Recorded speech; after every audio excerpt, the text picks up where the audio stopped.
It's been a while since I've done one of these videos, but quite honestly, the last couple of shows weren't interesting enough to actually make a video. Now, don't get me wrong, every showcase is something interesting, something cool to look forward to, but I don't really have a lot of time to make videos like this anymore, so yeah, I'd rather get lots of topics out of the way in one go. Now, this Xbox showcase I thought was pretty great, but also showed a few questionable things. So, here are 10 things, 6 good, 4 bad, on the Xbox Summer Game Fest showcase. Let's get started. We're gonna start off with the thing I am most excited for, which is Life is Strange Double Exposure. Now, this is the return of Max Caulfield, which is my personal favorite character in these story narrative genre of games. And the trailer showed the setup for a promising new power, as Max can now not just travel through time, but through timelines. Obviously, as she grew older from Life is Strange 1 up until this game, her powers have grown and developed further, and it's going to be very interesting to see how that came to be. Now, one of the things that makes me extra happy is that this game is going to get a physical release on all platforms, Xbox, PlayStation, and Nintendo Switch. And there is also going to be a collector's edition for those who love that type of stuff, people like me. And the cool thing about the collector's edition is that it's without the game. So you can buy it together with your physical release, or you can buy it together with your digital release, depending on what you prefer more. So, hype.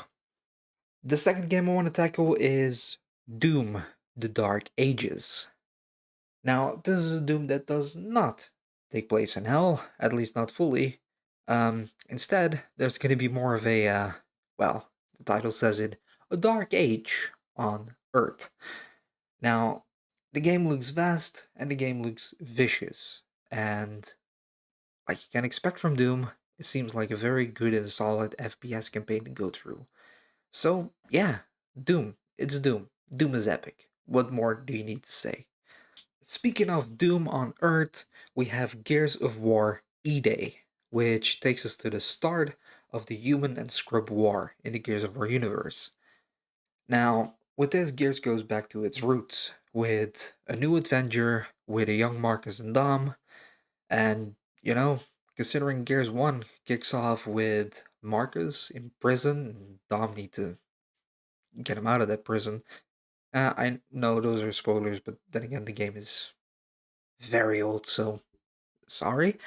Um, I'd be curious to see if E-Day will end with the war crimes that eventually get Marcus into said prison. I, for one, intend to find out. Now, of course, Gears is a fun game to play regardless. I, for one, absolutely love it for the co op, so yeah, I'm excited for it. Now, the first negative I want to mention, or, one of the downers, at least for me, it was Avowed. Now, last year, Avowed got quite a strong bit of hype behind it. Um, yeah, I must say back then I thought it was a bit bland, and unfortunately, this feeling has not changed for me. Now, the gameplay just seemed average, the world seems standard, and the story a bit mundane. And it just seems like Avowed is not going to excel at anything. It's going to be perfect 6 out of 10s across the board. Uh, yeah, Avowed is going to be a new IP, and it seems like it's not going to have anything truly new. Now, obviously, I hope that I'm wrong because I'd love to see a new IP grow and be established, but I'm simply not feeling it. Back on a positive note, we have Expedition 33, which is a turn based RPG with amazing looking graphics set in a world that's dark and mechanical, with also a good sense of fantasy. And honestly, this mix in the trailer just gave me Lost Odyssey vibes.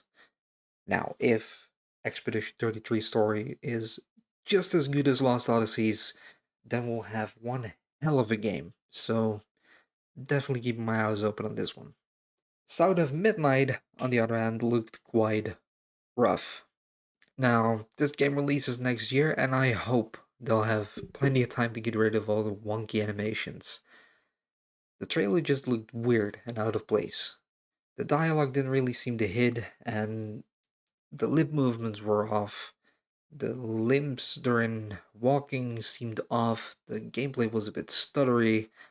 Yeah, it just didn't really seem good. Like everything they showed that was in engine just, yeah, looked quite bad, sadly. So, not excited for this one. And I'm not sure if they're going to be able to fix everything before its release.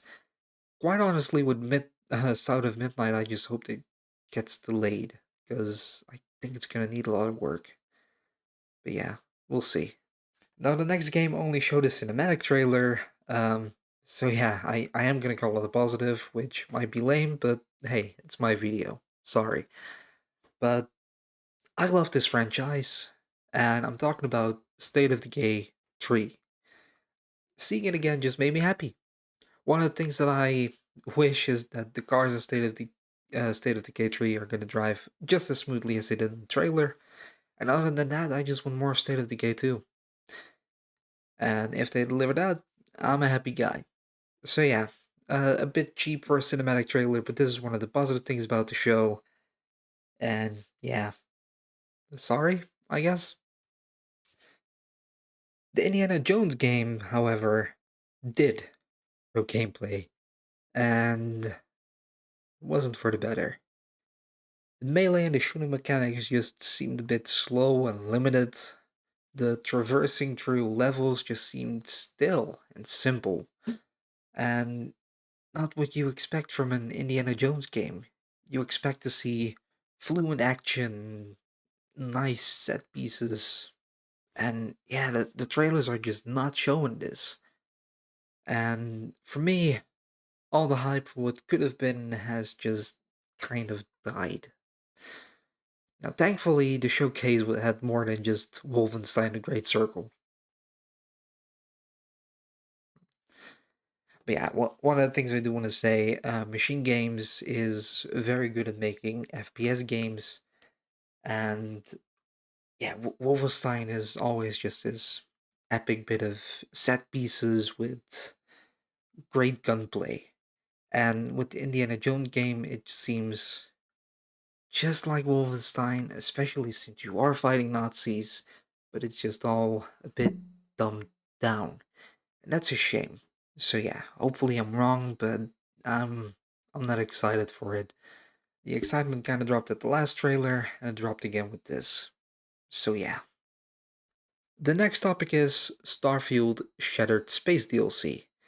And in this video, it's kind of a bonus, as I'm not sure if it's a positive or negative.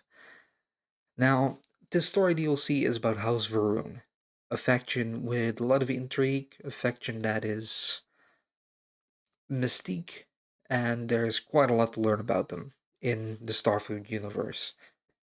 And this DLC is going to give us a sneak peek into this weird little cult. It's going to bring new locations, which in the trailer looked really good. And outside of that, it's going to expand on the content that's already in the game with things like bounty hunts, more ship parts, more gear to collect. And on the surface, all that is very, very positive.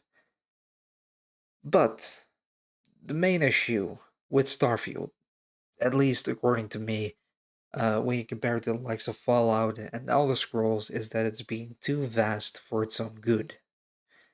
And I don't really think this update is going to address any of those issues. So, while the DLC could be interesting, while I do really think that the story behind this DLC is going to be interesting, I don't think it is what Starfield needs. So, I'm on the fence with this, and I'm going to call this a tie. The last game I want to mention, and yes, there are plenty more games, and you should definitely uh, check out the show if you do have 2 hours to spare. But yeah, these are the things that stood out to me. And the last game I want to mention is Perfect Dark. The trailer showed a well-crafted world with cool action, stealth mechanics, and some really cool free running that's, at least from what I've seen from the trailer, is on par with Mirror's Edge. Now, the original Perfect Dark never really did it for me, but this reboot just ticked all the right boxes, and I'm really excited for it. I'm definitely going to keep my eyes open on it.